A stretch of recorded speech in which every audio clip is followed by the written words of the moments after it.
برادران ملت اسلامیہ، ہر انسان کی یہ خواہش ہوتی ہے، تمنا ہوتی ہے کہ جب ہم اس دنیا سے جائیں ہماری زبان پر کلمہ طیبہ ہو، جب نزاع کا وقت آئے تو پھر پیارے آقا علیہ الصلوۃ والسلام کے ترانے گنگناتے ہوئے ہم اس دنیا کو چھوڑیں۔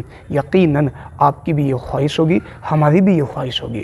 ناظرین کرام، جو انسان اللہ اللہ میں زندگی گزار دیتا ہے تو نزاع کے وقت اس کی زبان پر کلمہ طیبہ ہوتا ہے، اس کے دل میں کسی دنیا دار کی محبت نہیں ہوتی ہے بلکہ مدینے والے آقا کی محبت ہوا کرتی ہے۔ اگر آپ بھی یہ چاہتے ہیں کہ جب ہم اس دنیا کو چھوڑیں، اس دنیا کو الوداع کہیں تو ہمارا خاتمہ ایمان پر ہو، تو اس کے لیے میرے عزیزوں آپ لوگوں کو شریعت مصطفیٰ کی پابندی کرنی پڑے گی، تمام گناہ کبیرہ سے اپنے آپ کو روکنا پڑے گا۔ ناظرین کرام، ایک مرتبہ حضرت سیدنا مالک بن دینار رحمۃ اللہ تعالی علیہ ایک شخص سے ملنے کے لیے گئے، یعنی ایک بندے کی عیادت کے لیے گئے۔ جب آپ وہاں پر گئے تو آپ نے دیکھا کہ وہ بندہ بڑی سخت طریقے سے بیمار ہے، یعنی نزاع کا وقت قریب ہے۔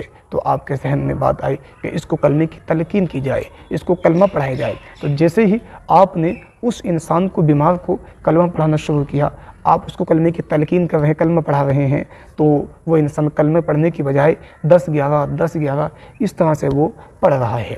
آپ نے اس سے کہا کہ میں آپ کو کلمہ شریف پڑھا رہا ہوں اور آپ جو ہیں 10-11 کر رہے ہیں۔ تو وہ شخص کہتا ہے جیسے ہی میں کلمہ شریف پڑھنے کی کوشش کرتا ہوں تو ایک آگ کا پہاڑ میرے سامنے آ جاتا ہے، اس کی لپٹیں میرے منہ پر آیا کرتی ہیں، اس وجہ سے میں کلمہ نہیں پڑھ پا رہا ہوں۔ ناظرین کرام، جب حضرت سیدنا مالک بن دینار رحمۃ اللہ تعالی علیہ نے اتنا سنا تو جو اس کے گھر والے تھے، عزیز و اقارب تھے، ان سے معلوم کیا، پوچھا کہ اس بندے کا کام کیا تھا، تجارت کیا تھی؟ تو کہا کہ یہ انسان سود خور تھا، وہ ناپ تول میں بہت زیادہ کمی کیا کرتا تھا۔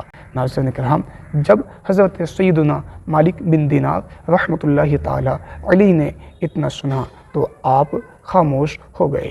محترم سامعین، آپ نے دیکھا کہ سود خور کے ساتھ میں کس طرح کا معاملہ پیش آیا، ناپ تول میں کمی کیا کرتا تھا۔ ناظرین کرام، ہم لوگوں کو چاہیے کہ ناپ تول میں کمی نہ کریں، سود جیسے گناہ سے ہم اپنے آپ کو بھی بچائیں، اپنے اہل و عیال کو بھی بچائیں۔ یاد رکھیں، ایک دوزخ ہے، ایک جنت ہے، یعنی دوزخ بھی ہے اور جنت بھی ہے۔ اب ڈیپینڈ آپ پر ہے، جنت میں جانا چاہتے ہیں یا پھر دوزخ میں جانا چاہتے ہیں۔ اگر جنت میں جانا چاہتے ہیں تو اللہ تبارک و تعالیٰ کی عبادت کیجیے، ان تمام برائیوں سے بچیے جن سے بچنے کا حکم رب تبارک و تعالیٰ نے ہمیں دیا ہے۔ السلام علیکم ورحمۃ اللہ۔